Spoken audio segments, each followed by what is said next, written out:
about the Visual Basic .NET data types. Before we can get into the Visual Basic .NET code, we need to start by exploring the changes to data types. Visual Basic .NET code के बारे में start करने से पहले हमें यह आवश्यकता पड़ेगी कि हम स्टार्ट करें by exploring the changes to data types. Hopefully, you are not a programmer that insisted on using the variant data type consistently in your code. If you did, you will have a more difficult time adjusting to the new data types in Visual Basic .NET.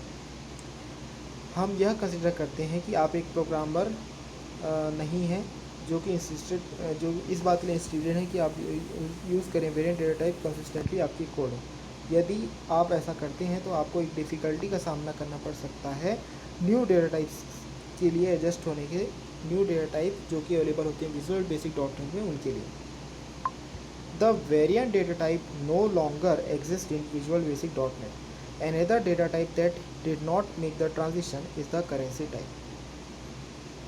Variant data type अब exist नहीं है visual basic .NET में. कुछ दूसरा तरह का data type जो होता है वो ट्रांजिशन नहीं करता है, वह कहलाता है currency type. The primitive data types still exist, integer, Boolean, long etcetera. The main difference now is that these data types are all structure types in the system namespace and are referred to as value types. Primitive data types अभी भी exist होता है जो कहलाता है integer, Boolean, long etcetera. Main difference यह होता है कि यह डेटा टाइप्स सारे स्ट्रक्चर टाइप्स होते हैं सिस्टम नेम स्पेस में और इन्हें रिफ़र किया जाता है as value types. Value types are always accessed directly. In fact you can't create a reference to a value type. Value types हमेशा एक्सेस्ड होते हैं डायरेक्टली. इनफैक्ट आप क्रिएट नहीं कर सकते एक रेफरेंस एक वैल्यू टाइप के लिए. And unlike reference types, setting a value type to null is not possible. और रेफरेंस टाइप्स के कंपैरिजन में सेट करना एक वैल्यू को टाइप टू नल पॉसिबल नहीं है. Value types always hold a value even if one has not been assigned yet. Value type हमेशा hold करते एक वैल्यू भले ही इसे किसी को असाइन न किया गया हो. When a value type variable is dimensioned, it is initialized to a value representative of its type. जब एक वैल्यू टाइप वेरिएबल डायमेंशन होता है तब यह इनिशलाइज होता है to a value representative of its type.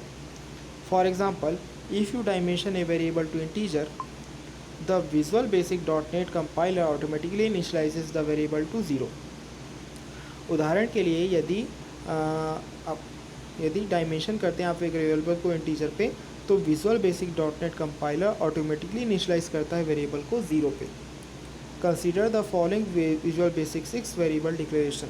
Dim int value as integer. Consider करें following visual basic 6 variable declaration को, जो कि है dim int value as integer.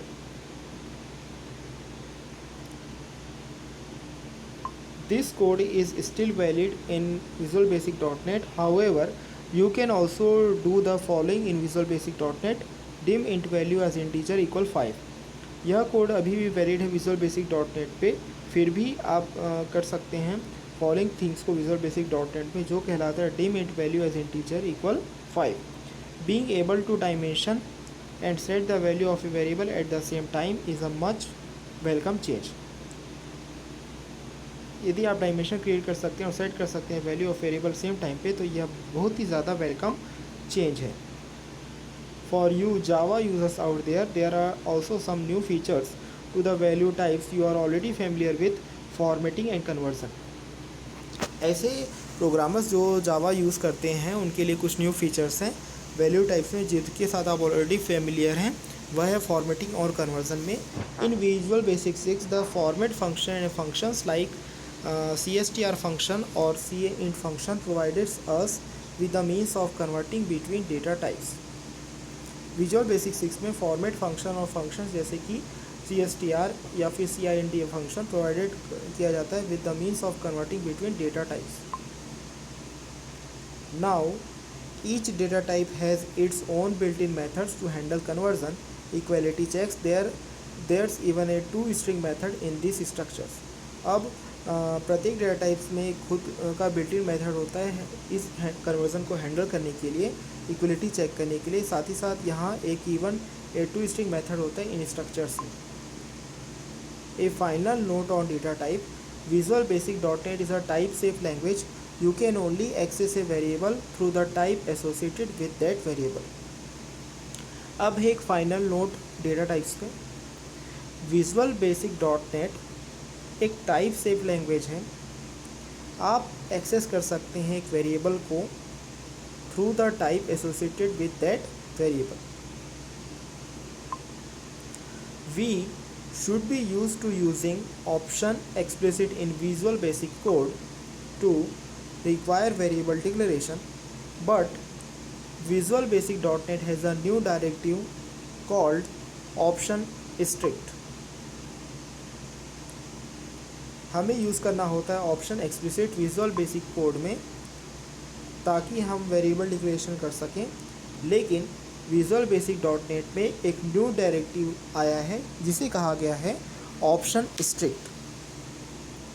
This new directive prevents you from trying to overwrite data with a different data type and should always be included at the top of your class and form code.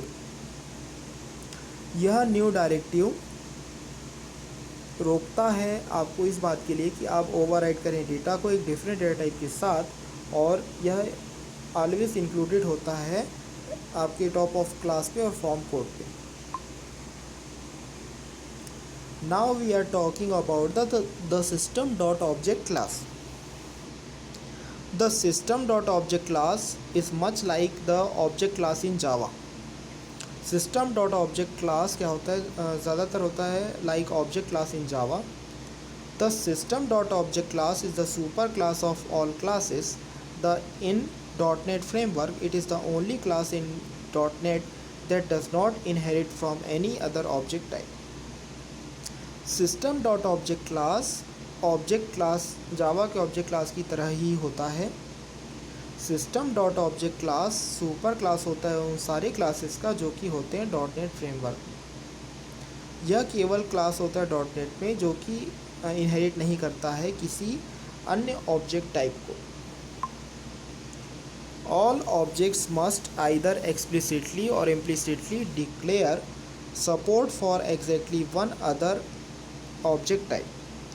सारे objects या तो explicitly या implicitly declare करते हैं support सिर्फ एक दूसरे object type के लिए। इन .NET it is impossible to use a class that does not inherit from system.object.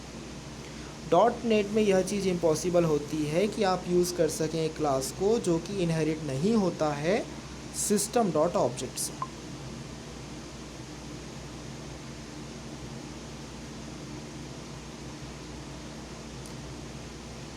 There are 6 methods inherited by all classes that come from the system.object class. See table 3 below. यहाँ पर आप देख सकते हैं कि 6 method inherited होते हैं सारे क्लासेस के द्वारा जो आते हैं सिस्टम डॉट ऑब्जेक्ट क्लास के, जैसा कि दिया गया है टेबल नंबर 3 में। Inherited methods from system dot object. Here we are using 3 columns, namespace, access and description. First we are talking about the namespace equals. Its access method is public. It takes another object as a parameter and returns a boolean that indicates whether the two objects are equal. सबसे पहला name space है equal जिसका access math type है public. यह दूसरे object को लेता है एज अ पैरामीटर और रिटर्न करता है एक बूलियन को जो कि इंडिकेट करता है कि दोनों ऑब्जेक्ट्स इक्वल हैं। नेक्स्ट नेम स्पेस है गेट हैश कोड। इसका एक्सेस मेथड है पब्लिक। यह रिटर्न करता है this returns an integer hash code that represents the object's value. This code is usually used as a key when the object is added to a collection. Two identical objects should generate the same code. Next जो हम बात करें वो है get hash code के बारे में। इसको एक्सेस करने का तरीका भी है public. Get hash code return करता है एक इंटीजर हैश कोड जो कि रिप्रेजेंट करता है ऑब्जेक्ट के वैल्यू को। यह कोड यूजली यूज़ होता है ऐसा कि जब ऑब्जेक्ट एडेड होता है कलेक्शन में, दो आइडेंटिकल ऑब्जेक्ट्स ये जनरेट करेंगे सेम कोड को। Next we are talking about the name space finalize and its access method is protected. The CLR calls an object's finalize method to notify the object that the object is about to be destroyed. This method really does nothing and is overridden by the class. Next जो हमारा name space है वो है finalise. इसको access करने का तरीका है प्रोटेक्टेड। CLR कॉल करता है एक ऑब्जेक्ट के फाइनलाइज मेथड को ताकि नोटिफाई किया जा सके ऑब्जेक्ट को कि ऑब्जेक्ट डिस्ट्रॉय होने वाला है। यह मेथड वाकई में कुछ नहीं करता है और यह ओवररिडन होता है by the class.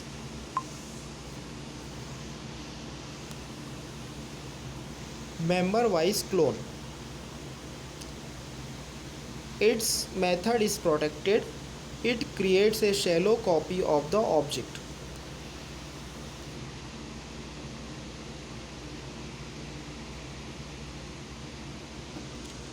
Member-wise clone. Its access method is protected. It creates a shallow copy of the object.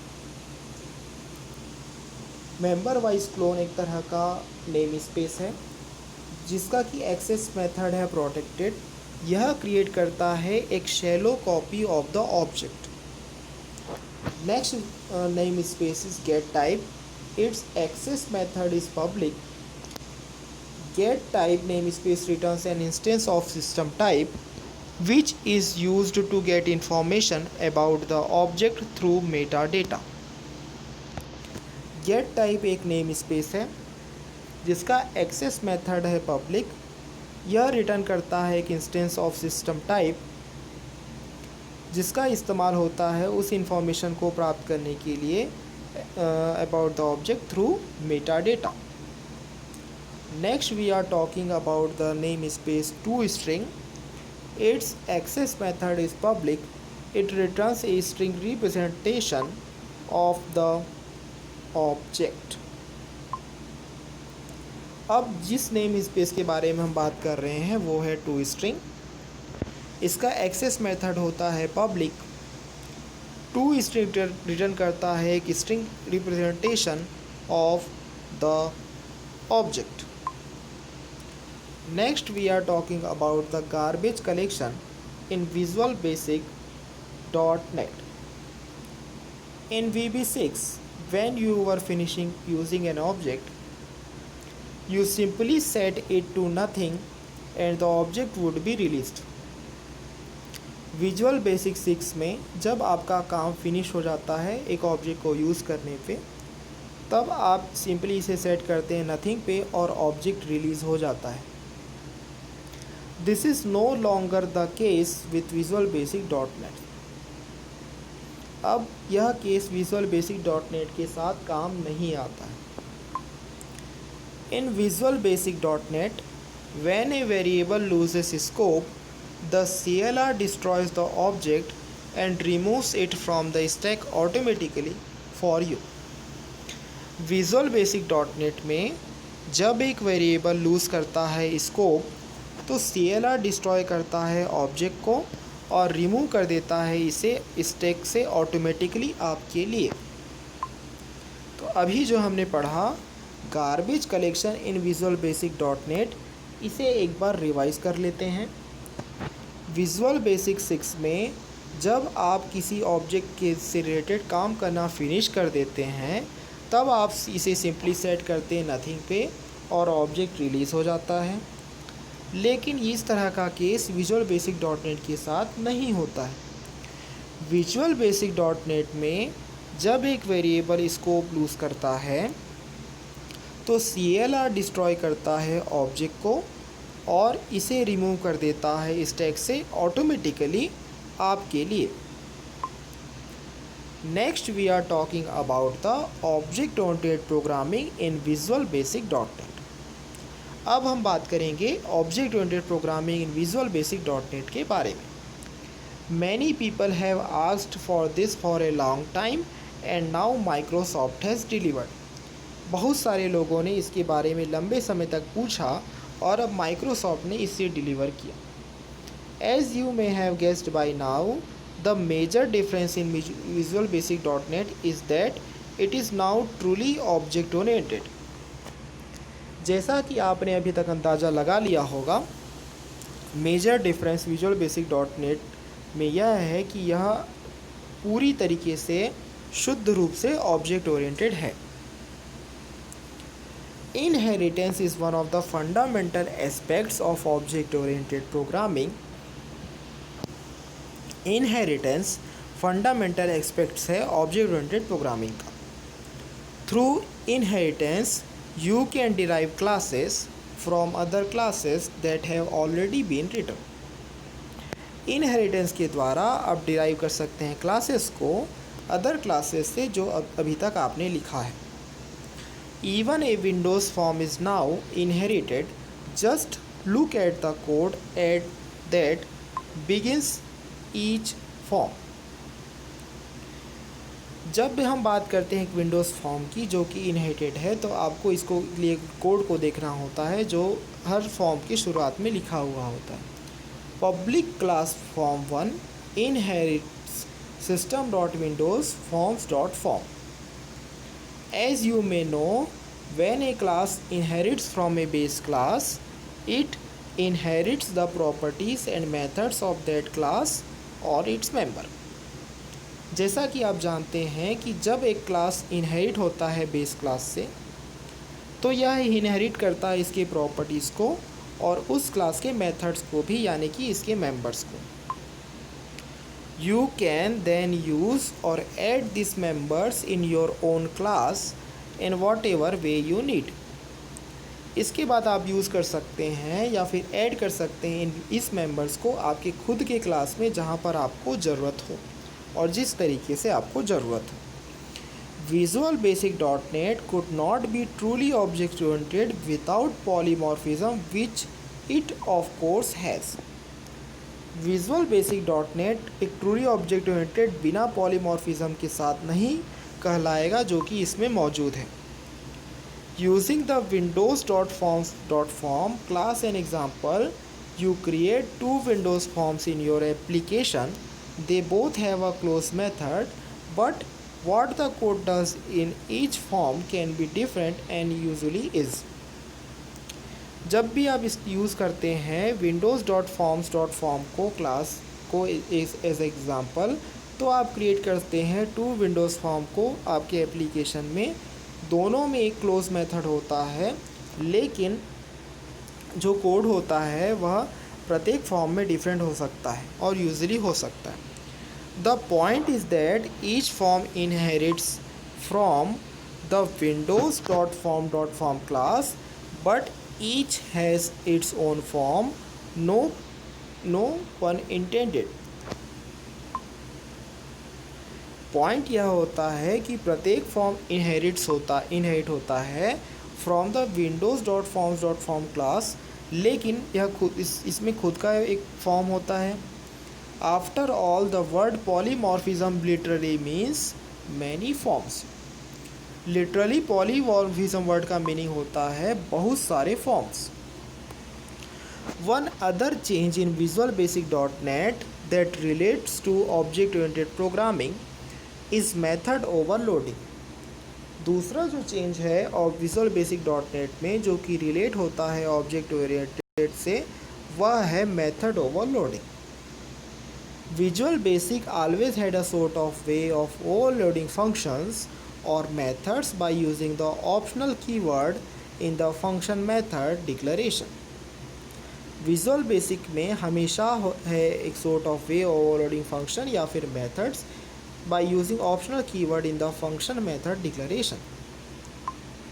In Visual Basic .NET, again much like in Java, when you write a definition for a method function, you can overload it with the different parameters as needed. Visual Basic .NET में again जावा की तरह जब आप लिखते हैं एक definition एक method या फंक्शन के लिए, तब आप ओवरलोड कर सकते हैं इसे डिफरेंट पैरामीटर के साथ जितना कि आपको ज़रूरत हो। तो अभी जो हमने पढ़ा object oriented programming in visual basic .NET, इसे हम एक बार रिवाइज कर लेते हैं।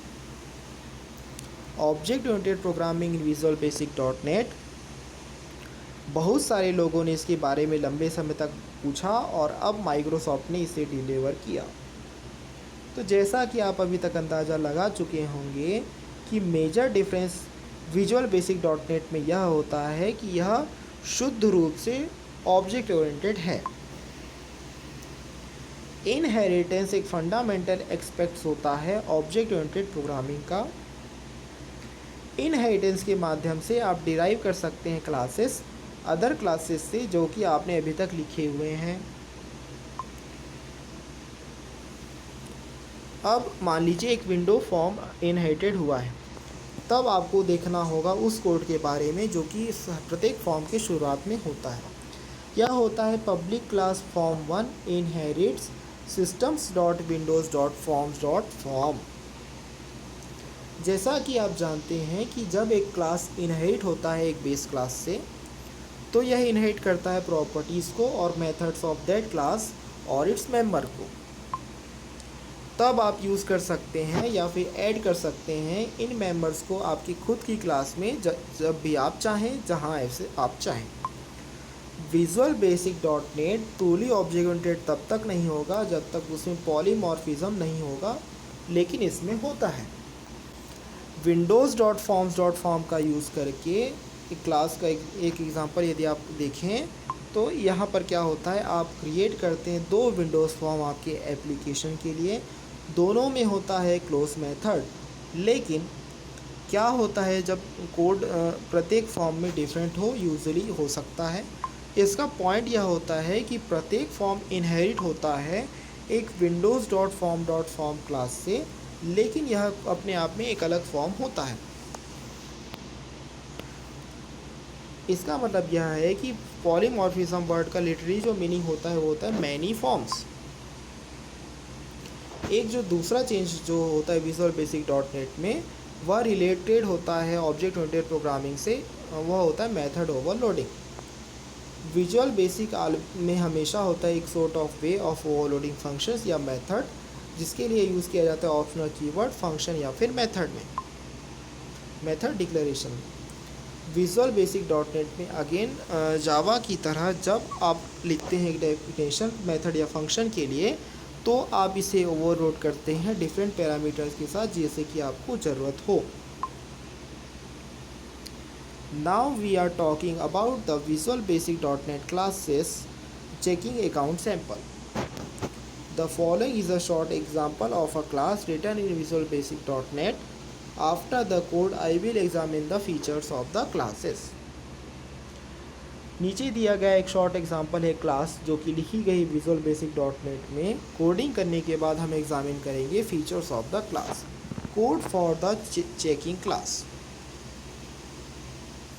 Options strict on, import system, namespace accounts, public class checking, private mstr account name as string equal, private mstr account number as string equal, sub new mybase dot new and sub new by val str account name as string, by value string account number as string। यहाँ पर account name इस string लिया गया है और account number भी as a string लिया गया है।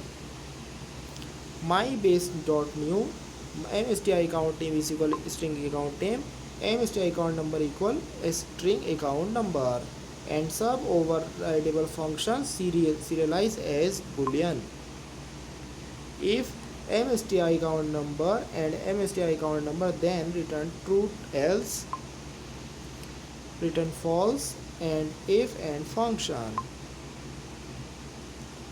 Region account properties account name as string, get account name equal to str account name, and get set by value as string, mstr account name equal to value, and set and property account number as string, get account number equal to mstr account number, and get set by value as string, mstr account number equal value, and set and property and region and class and namespace. Examining the checking class and account namespace. Option is strict on. To reiterate, this statement checks for possible problems in the code that would try to override different data types. For example, if int 1 equal str something. Option strict on reiterate करने के लिए यह statement check करता है for possible problems in the code जो कि try करते हैं ओवरराइड करने के लिए डिफरेंट डेटा टाइप्स को. एग्जांपल के लिए if int I equal str something. Import system. This import the classes in the system name space. Import system यह इंपोर्ट करता है क्लासेस सिस्टम नेम स्पेस में. Namespace accounts. Namespaces are used to group related types into a hierarchical categorization. Namespace accounts. Namespace का use होता है ताकि group किया जा सके रिलेटेड टाइप्स को एक hierarchical categorization में. We have already explored the system namespace. I have chosen to use accounts for my namespace. हम ऑलरेडी एक्सप्लोर करते हैं सिस्टम नेम स्पेस को. हमने चूज़ किया है account for my name space. Later I may want to add a savings account or a money market account class to the accounts name space that would have different properties. बाद में हम add करना चाहेंगे एक saving account या फिर money market account class account name space के जिसके डिफरेंट प्रॉपर्टीज़ होंगे. Public class checking begins the definition of the class. Public class checking का मतलब होता है कि आप बिगिंस करते हैं डेफिनेशन ऑफ द क्लास को. Next I declare private memory variables that assist me in data hiding. Next में डिक्लेयर किया जाएंगे प्राइवेट मेमोरी वेरिएबल जिससे कि डेटा हाइडिंग में आसानी हो.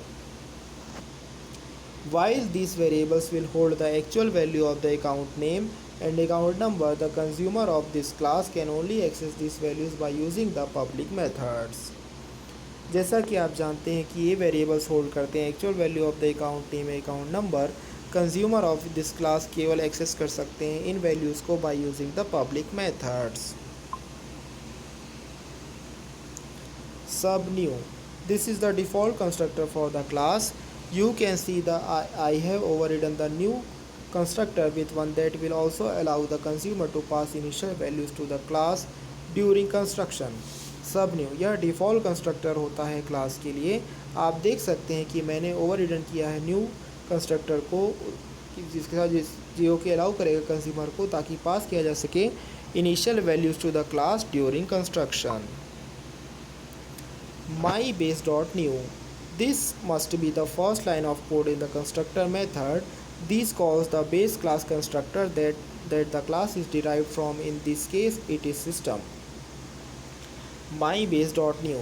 यह फर्स्ट लाइन ऑफ कोड होता है कंस्ट्रक्टर मेथड्स में. यह कॉल करता है बेस क्लास कंस्ट्रक्टर को कि यह क्लास डिराइव्ड होता है from.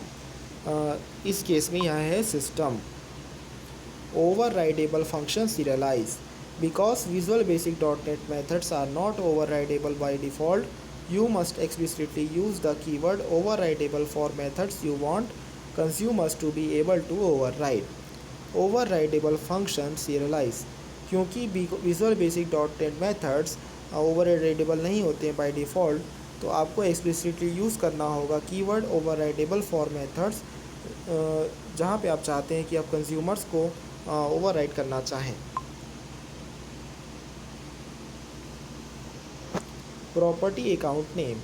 The traditional let set methods have been replaced in Visual Basic.NET with get set methods instead that are wrapped inside of the property block. Property account name. Traditional let set methods replace होते हैं Visual Basic.NET में with get set method instead that are wrapped inside of the property block. To actually implement this class in your Visual Basic .NET code, you would assign the class to a variable using the following code. Actually इस implement करने के लिए इस class को visual basic .NET code में हमें assign करना होता है class to a variable using the following code. deem cls checking as new accounts dot checking. This calls the default constructor for the class. Then to set the properties of the class you could do the following.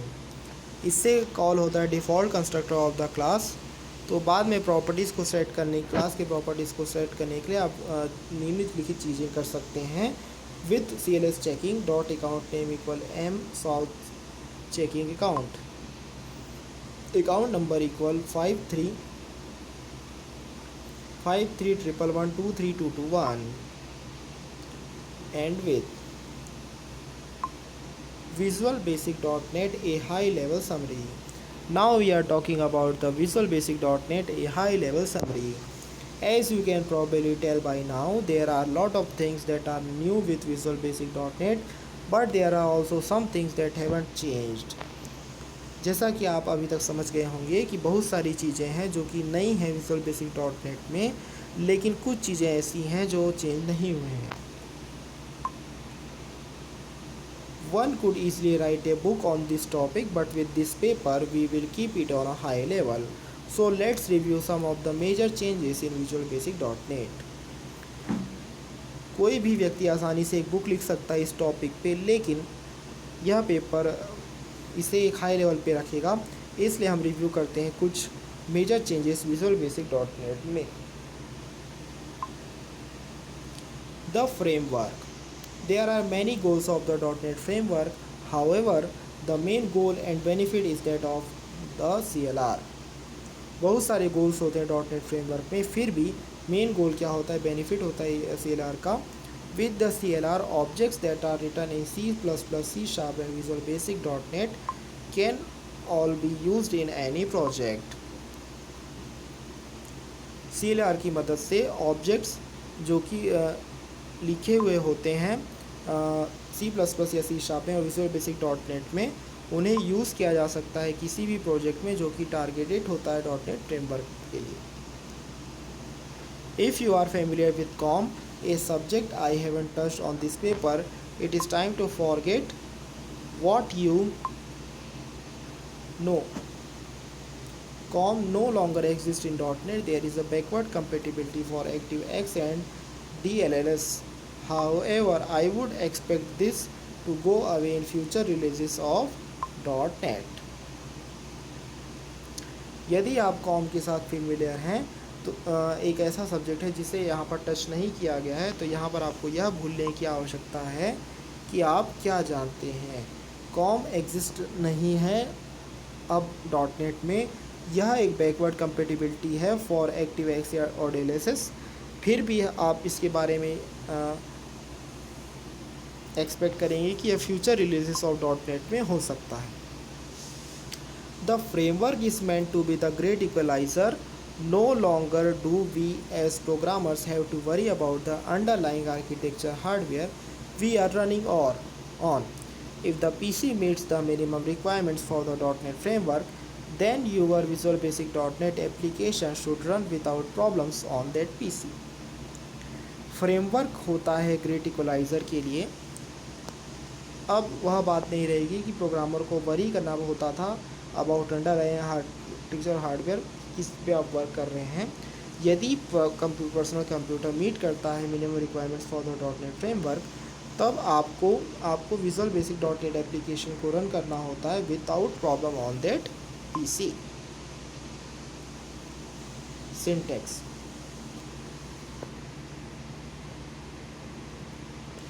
Much of the syntax in Visual Basic .NET has remained the same.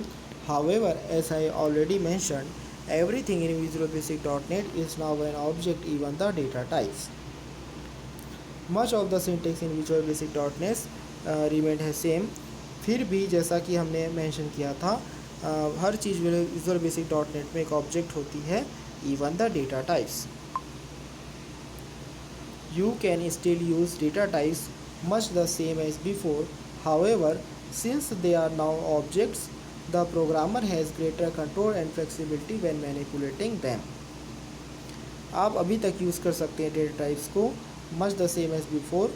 फिर भी जैसा कि आप जानते हैं कि ये now objects हैं, तो प्रोग्रामर ग्रेटर कंट्रोल होता है, फ्लेक्सिबिलिटी होता है जब हम इन्हें मैनिपुलेट करते हैं। Visual basic dot net is a type safe.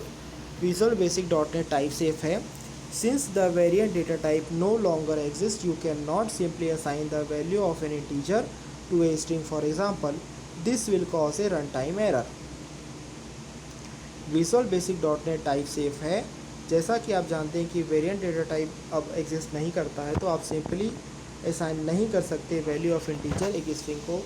For example, यह कॉज करेगा run time error. Using the option strict statement at the beginning of your code will help eliminate this type of errors because the compiler will catch them. यदि आप use करते हैं option strict statement at beginning of your code, तो यह आपको help करेगा कि आप एलिमिनेट कर सकें इस तरीके के एरर्स को, क्योंकि कंपाइलर उन्हें आसानी से कैच कर सकेगा।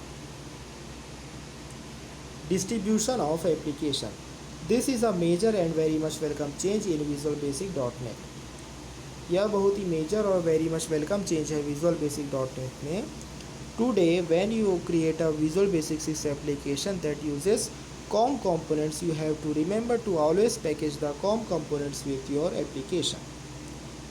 आज के समय में जब आप क्रिएट करते हैं एक विजुअल बेसिक 6 एप्लीकेशन को जो कि यूज़ करता है COM components को, तब आपको याद रखना होता है कि आपको ऑलवेज पैकेज करना होता है COM components को with your application.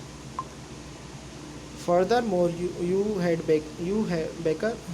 you are better make sure you are packaging with the right version of the components or you will get trapped in DLL hell. फिर भी आपको यह ध्यान करना होगा कि आप इस बात का ध्यान रखें आप राइट वर्जन ऑफ कंपोनेंट को पैकेज कर रहे हैं, नहीं तो आप फंस सकते हैं। With Visual Basic .NET, your target audience for the application must first install the .NET framework on their PCs. जब भी आप Visual Basic .NET का इस्तेमाल करते हैं तो आपकी टारगेट ऑडियंस को आपके टारगेट ऑडियंस एप्लीकेशन के लिए आपको सबसे पहले आपके जो टारगेट ऑडियंस है उन्हें इंस्टॉल करना होगा .NET फ्रेमवर्क उनके पीसी पे।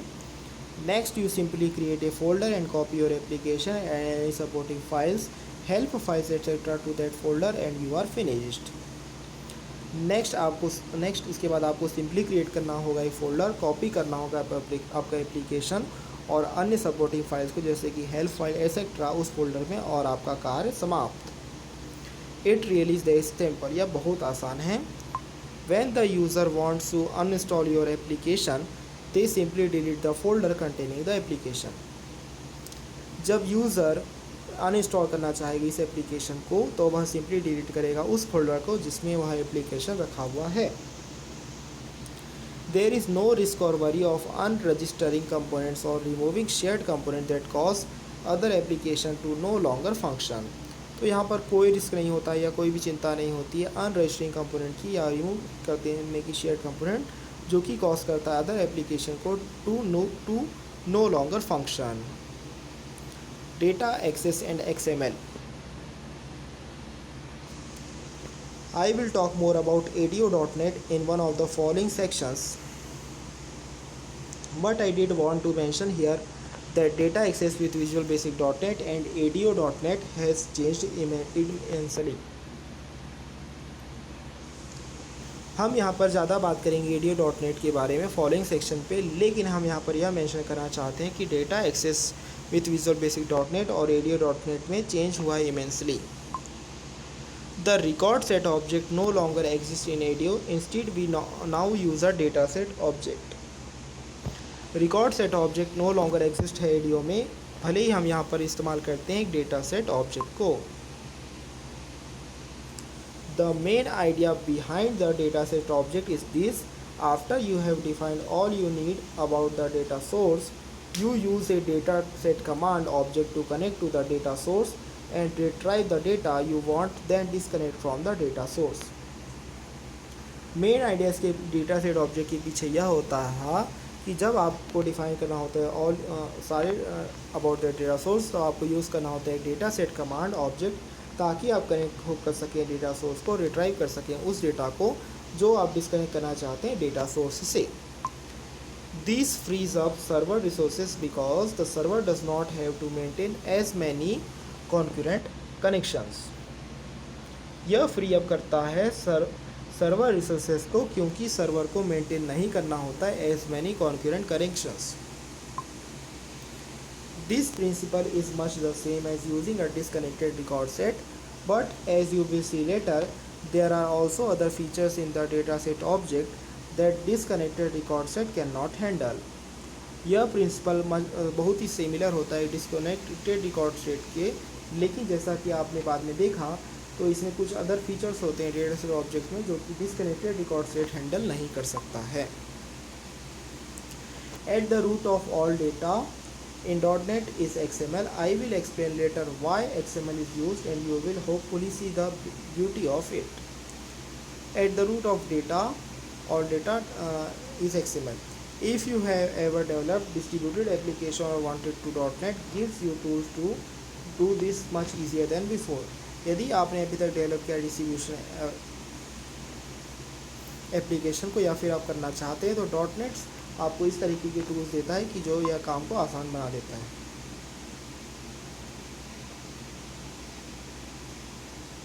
Accessing data with ADO.NET. Data access with Visual Basic has come a long way in relatively short period of time.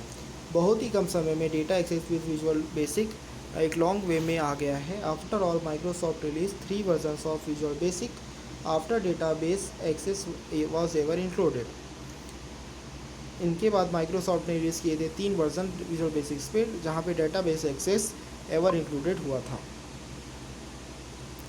In VB3 Microsoft introduce a DAO data access objects which used the Microsoft Jet engine to connect to local databases. Visual basic 3 में Microsoft ने introduce किया DAO यानी कि data access objects, जो कि use करता था Microsoft Jet engine local database से कनेक्ट करने के लिए।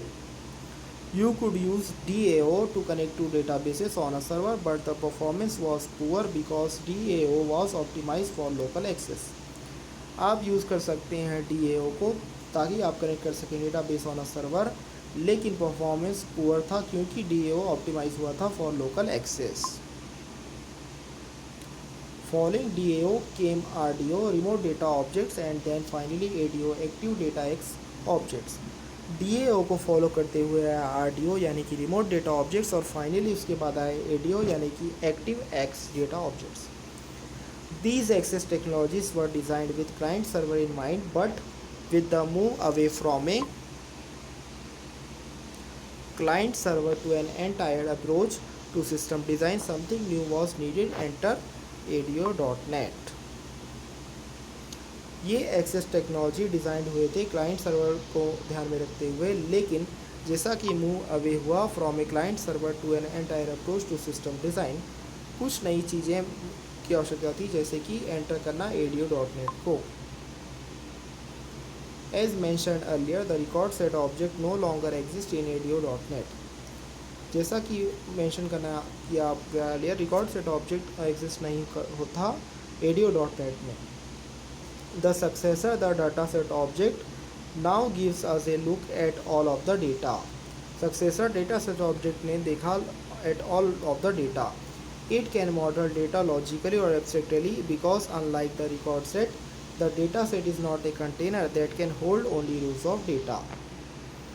यह मॉडल कर सकता है डेटा को लॉजिकली या एब्स्ट्रैक्टली, क्योंकि unlike the record set, data set एक कंटेनर नहीं है जो कि होल्ड करता है only rose of data. The data set can actually hold multiple tables and the relationships between them.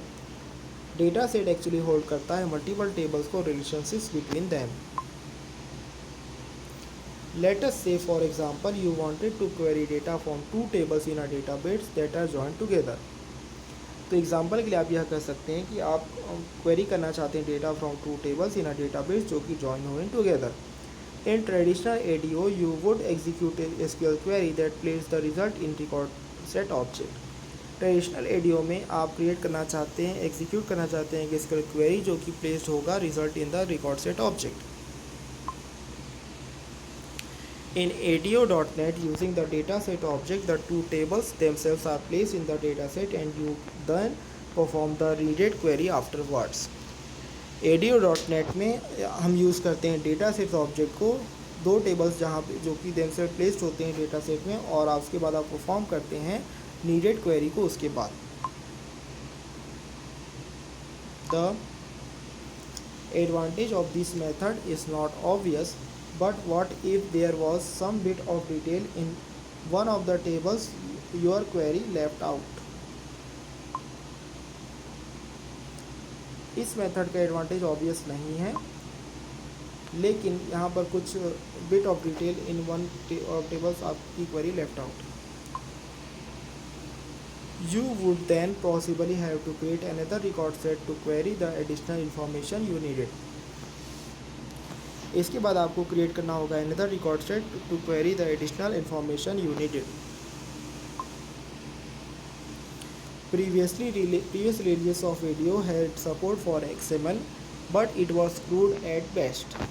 Previous releases of ADO support होगा XML के, लेकिन यह क्रूड होगा at best. If you don't know what XML is by now, I suggest you start surfing or buy a good book on XML.